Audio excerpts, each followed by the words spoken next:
nice and packed in here. I'm Vanessa. I'll be your host for the evening. Vanessa Fleming is my name. Tonight we have, all the way from Norfolk, Virginia, Jason Kiprose is here with us tonight, guys. Yeah. And we also have a very funny man all the way from Cleveland, Ohio, Kurt Bogan. Yeah. You guys excited to hear some jokes? Oh, I heard somebody's phone. Let's just take a little moment to check our phones. Make sure that they're off. I'm not going to embarrass anybody this time. I heard it again. I hear it again. All right, well, we'll just wait until that conversation's over. Okay, this sounded good. All right. Thank you, everybody. So, like I said, I'm Vanessa. I have a very weird job. I work in hospice marketing. You know the play Death of a Salesman? I'm a saleswoman of death. I meet my goals when my clients start to die.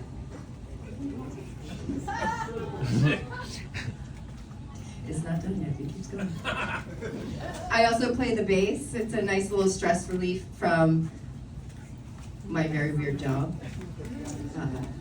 I hope to marry the two one day and come up with a cover band called The Grateful Dying. Truly the hardest thing that's been the thing to get used to in this job is that deadline has a whole new connotation on it. That's enough with the hospice jokes. I don't want to belabor it to death.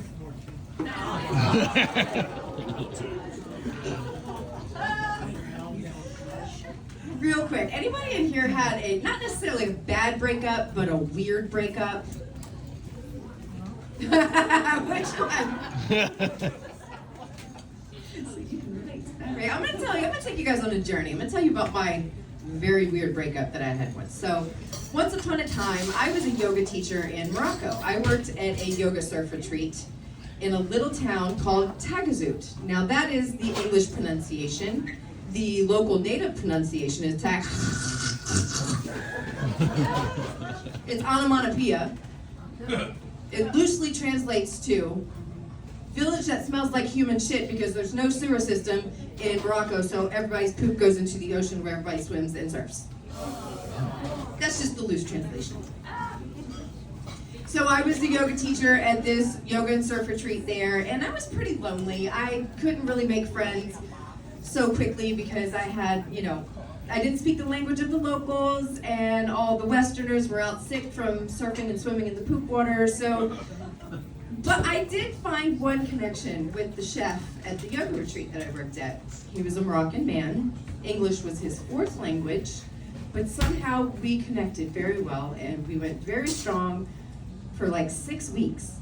And then one day, out of nowhere, he just breaks up. I was devastated.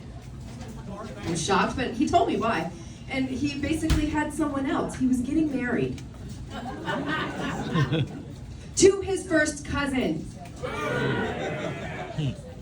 I mean, I guess that's one way to reduce the number of attendees at your wedding when there's only one set of grandparents, period. Can you imagine what their kids are going to be like? It's like, oh, look, you have your mom and your dad's eyes? Or the kids are fighting at home and the mom's going nuts and she's like, hey, stop picking on your sister cousin. And she's like, you know what, let's round up, we're going to your aunt's house. Which aunt? Aunt Grandma. One of the kids gets assigned a project at school to do a family tree, turns his family tree in, teacher fails him. He's like, why did I get a failing grade? It's like, well, you only have half a tree. He's like, well, that's my whole family. I'm married now. Woo. Actually, my husband's name is Mike, and my cousin's name is Mike. So yes, maybe so. He got to my joke before I got to tell the joke. Anybody here married without children? Woo! Yes, living the dream, right? Oh my God, that was a founding principle of my husband and I's relationship. We decided on our second date that we did not want to have children. But that all changed last year when we adopted. So noble, I know. We did the foster to adopt program, and we weren't sure how he was going to take us as his new caregivers because he is older and, you know, accustomed to a different life, and then you've got these new people taking care of him. He's 75, we call him Dad.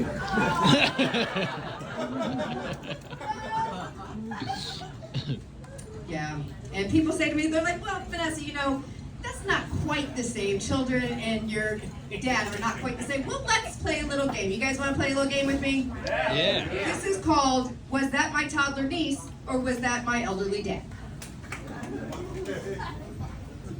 Somebody wears Velcro shoes. Is that my niece or is that my dad? Yes, it's my dad. Someone comes to me regularly to open up packages or containers or anything. Is that my niece or is that my dad? It's my dad. Someone got really mad when I said, no, you cannot have a sleeve of Oreos for dinner. Was that my niece or was that my dad? It's my dad. We had broccoli for dinner one night. There was a whole tantrum thrown and a whole fit thrown and just absolute refusal about the broccoli. Was that my niece or was that my dad? That was a trick question. It was both of them. Somebody walked out to the living room and their pants just fell to the ground and mooned the entire family. Was that my niece or was that my dad? That was my niece and it was very cute. It was very, very cute. No, I love to give my dad a hard time. He's my favorite. He's my number one guy. You know, I just have to give him a hard time for stuff like that. I love my mom too. She requires far less maintenance than my dad. I just have to dust off her urn sometimes. So if she were alive, she would say, you are doing that wrong. You know, because you have mom. She probably said the same thing to you at some point. Yeah, it's okay. You know, my mom, I miss her a lot. It took me a while to be able to talk about her particularly on stage, but I do miss her a lot. She was my best friend. She was my champion. She did anything she could to help me reach my goals. Well, almost anything. She died before I got into hospice marketing, so I can't count her death towards my quota. All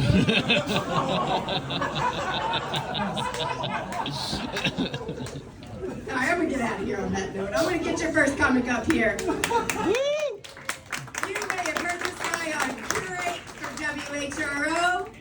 He was the face of the Virginia Lottery for 7 years. Woo!